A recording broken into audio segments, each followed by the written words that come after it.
Chapter 18. When he wore himself out, Toby laid down in the hay and went to sleep at once. His lashes, wet against his cheeks, were more like a child's than I would have thought possible. He slept without a sound, without moving, and he didn't know when I covered him with his coat and left him there.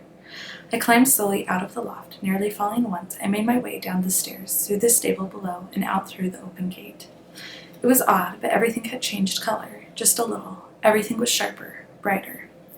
As I passed the henhouse, one of the chickens clucked at me through the screen of its little window, and I wanted to kiss the yellow thorn of its beak. If only a dog had come blustering out of the woodshed to grant me passage, I would have lain down in the leaves and made him into a pillow. I would have stayed there and let his fur become my world for a while. Instead, I saw a strange car parked in our lane, the trooper's car, and I buttoned my heart, took a deep breath, and gave myself a chore to do. I was good at chores. Entering my house helped. It was nothing else but what it was. "Where's Officer Coleman?" I asked my mother from the mudroom. She and my grandmother were making enough slaw for a posse of Huns, one of many confusing things my grandfather liked to say. "Oh, it's just his car that's still here, not him," my grandmother said. "It was easier for your grandpap to take him down to the Woodberries in our truck than to try to give him directions." I stood in the kitchen doorway and watched them work. "So he's coming back here?" "Soon, I would expect. They've been gone for quite a while." "Annabelle, wash up and get started on these potatoes," my mother said. "All those men who've come to help look for Betty will need to be fed, and some of them are sure to tag along home with your father." When I didn't move or answer, she turned to look me over. "Annabelle?" She wiped her hands on her apron and came to feel my cheeks. "Are you all right? You're so pale." I nodded. "I feel fine." She didn't look convinced. "Well, then wash your hands and come help." I had meant to keep my eye on my brothers, making sure they didn't go anywhere near the barn, but they were so worn out from searching that I found them lying on the sitting room floor, surrounded by Tinker Toys, listening to the adventures of Superman on the radio.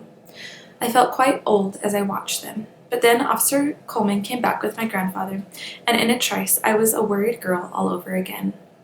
At the sound of the trooper's big voice, my brothers crept into the kitchen and crawled under the table as before. I tried very hard to listen properly to what Officer Coleman had learned from Andy, but it wasn't easy. The sound of Toby's voice, the sight of him sleeping in the hay, muffled everything else, as if I were inside a mason jar and not nearly enough holes in the lid for breathing. Over hot coffee and pie, Officer Coleman told us the rest of the story, and I could see why Andy had held some back. He told me what he'd already told the constable, that he and Betty had meant to play hooky and meet in the woods. But there was more to it than that. When I pushed him, he confessed that they'd made plans to go down to Cobb Hollow. If Toby was in his smokehouse, they'd go someplace else. If not, they meant to have a look around. "Oh, for pity's sake," my mother said. "Why in the world would they do that?" "You might well wonder," the trooper said, shaking his head. "It took some digging, but Andy's father is a hard man who, well, encouraged his son to cooperate. So Andy told us that they had decided to make some trouble for Toby that day, maybe even set fire to his place, drive him away." "I told you she was like that," I said, but my mother shushed me. "You can be quiet, Annabelle, or you can get started on those potatoes." The trooper gave me a small smile. "I'm not sure what to make of all this. Constable Leska filled me in as much as he could, but it feels like a circus, the other business that's been going on. All I really want to do is find the girl." "Andy wasn't any more help than that?" my grandmother asked. "Not much." Officer Coleman pushed his plate away and finished the last of his coffee. "It was raining so hard the days she disappeared that Andy never imagined she'd be anywhere but school or home. When I asked him, he said he didn't think she would have gone down to the smokehouse alone, but she was the one who had the idea to devil Toby and drive him away. She was dead set on it. And now she's gone, and Toby's gone, and I think it's time I looked harder for him instead of her."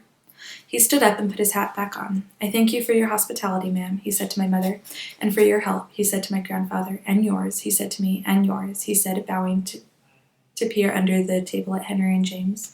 "I'm sure the constable can manage the search from here on in." And he left, just like that. I felt relieved, of course, that he'd be looking for Toby somewhere else, and I trusted that Constable Leska would sort out what to do next, but he didn't know all the things that I knew.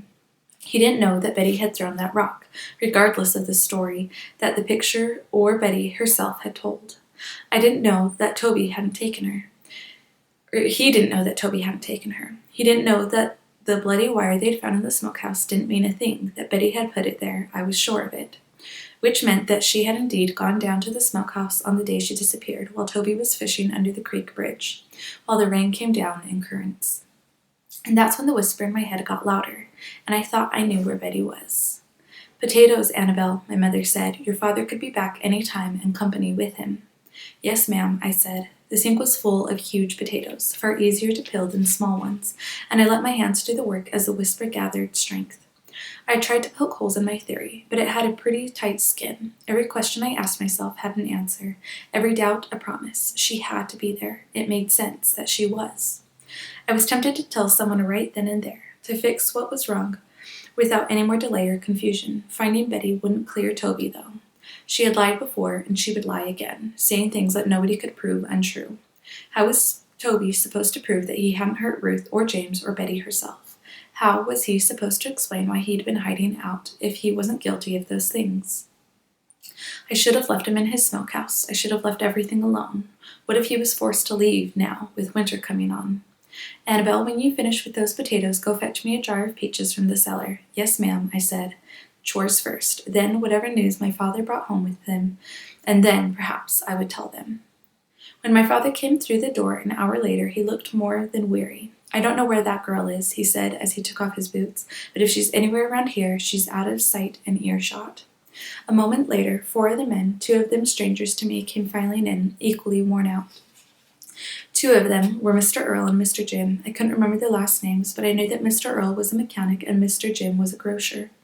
My father introduced the newcomers, a Theodore Lester from Aquippa and Carl Anderson, all the way from Newcastle. We said our hellos and how-do-you-dos, and my mother poured coffee for everyone while I set places at the table. "I don't know what more we can do, Sarah," my father said. "The Glengarrys are beside themselves. Betty's mother has come, and she's, well, hard on them for letting this happen." "But that's not at all fair," my grandmother said. "Not much about this that's fair," he said. The afternoon was blending into evening. Aunt Lily would be home soon, and if I needed another reason to head for the barn, I soon had it. "The constable ought to be back by now with a couple of bloodhounds from Waynesburg," my father said as he sat down with the others to a supper of beef with roasted potatoes and carrots. "Stick to your ribs food," something Toby sorely needed, and I vowed to get some out to the barn as soon as I could. They found a little boy stuck in a game trap in an old coal mine shaft, been missing for 2 days, but now they're ours, and I believe we'll get somewhere in short order. I should have been glad. If Betty was where I thought she was, they would find her, which was important. Of course, that had to be the most important thing, and if it was, and I knew it was, it had to be, then the worst part of this would be over soon, one way or another. Or I could just stand up right now and say, "I think I know where Betty is." I almost did. The words leaned out of my mouth and nearly made the jump, but talking to Toby first seemed a better idea. At the very least, he would have something to say about what happened next. There was still some light left in the sky. Soon the men would go back out with those dogs.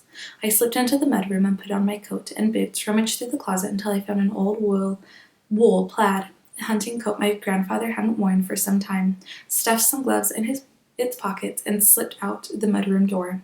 Behind me, I heard my mother calling my name, but I kept going out and down around the house and into the woods as fast as I could. The horses and cows were all waiting for me when I came through the back of the barn and into the middle aisle.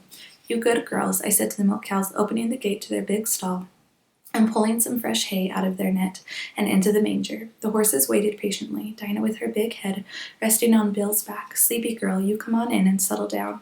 I gave her a scoop of oats, tucked Bill into his stall, and fed him too. Made sure their water buckets were full, and left them to their own devices.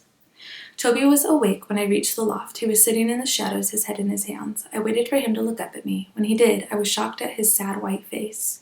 "I don't know why I did that," he said. "I never meant to do that, Annabel." "Do what?" "You ought not to have heard those things I said." I put my hands on my hips. "Because I'm a girl?" He shrugged and said, "Yes, Annabel, because you're a girl. But I would feel the same way if it had been Henry, or even worse, James. If I could unlearn what I know, I would, in the blink of an eye, but I can't, and piling it on your head won't change that. My mother says I have a hard head." I tried to smile. Besides, I'd rather know too much than too little. I didn't tell him that I'd put his awful stories in boxes and stacked them on a shelf in the back of my mind. I could hear a quieter version of them still from their dark place through all the other business that occupied my brain, but I wouldn't unlid those boxes until I was ready to hear Toby's stories again, as they wanted to be heard, and I didn't think that would happen for a long time. I handed Toby my grandpap's old coat. "Put this on," I said. He took it. "Why?" "Because I have an idea, and if you don't think it's too stupid, we're going to go right now and try it out." I told Toby what Aunt had said about Betty's plan to make mischief at the smokehouse, maybe burn it down so he'd have no home at all. Toby rubbed his bad hand with his good one. Why does she hate me so much? He said. I don't think she does, Toby, but you're the perfect person to blame. Betty throws a rock, she blames it on you. Betty sets a taut wire, blames it on you. I told him how the trooper had found the bloody wire in the smokehouse. Sounds like hate to me, he said. I know, I said. I felt that way too. But I don't think it's hate. I think it's more like just stuff she does. And then I told him where I thought Betty might be, and what we should do about it. I maybe haven't been all that careful so far, I said, jumping around like a blind frog, but I think you have to be the one to save her. He asked me some questions, considered the idea in silence, asked me some more questions. It's not stupid, he said, but finding her isn't going to solve everything. She'll just tell more lies. You're right, I said. They might blame you on her say-so. They might arrest you. Or you might have to just keep on walking straight out of here and start over somewhere else. But even if saving her doesn't clear your name, it will still be a good thing, Toby. He nodded. In my grandfather's plaid hunting coat, Toby looked even less like himself. His black oilcloth coat lay draped over a bale of hay like a giant bat. His old hat, full of the hair I'd cut, looked fit for nothing but the fire. Without them, he would be known only by what he did that night. But then he reached for his guns. What are you doing? I said. You can't go around with those on your back. They'll ruin everything. Even one gun across your back will seem pretty strange, but 3 and you're Toby again. He clenched his hands together so tightly that his scars went as white as milk. Are you afraid of bears? I asked. At least I could understand. No, he said. Then why carry those guns everywhere? Don't they get awfully heavy? He unclenched his hands and rubbed them together as if they were cold. They do, he said. Then why do you carry them? I waited. Because I do, he said. You sound like James. He didn't seem to mind the comparison, and it didn't prompt a better explanation. I knew that there was one in Toby's awful stories waiting in their boxes. Someday I'd listen harder. For now, I headed down the ladder. When Toby followed, without even pausing at the top, he had no guns across his back.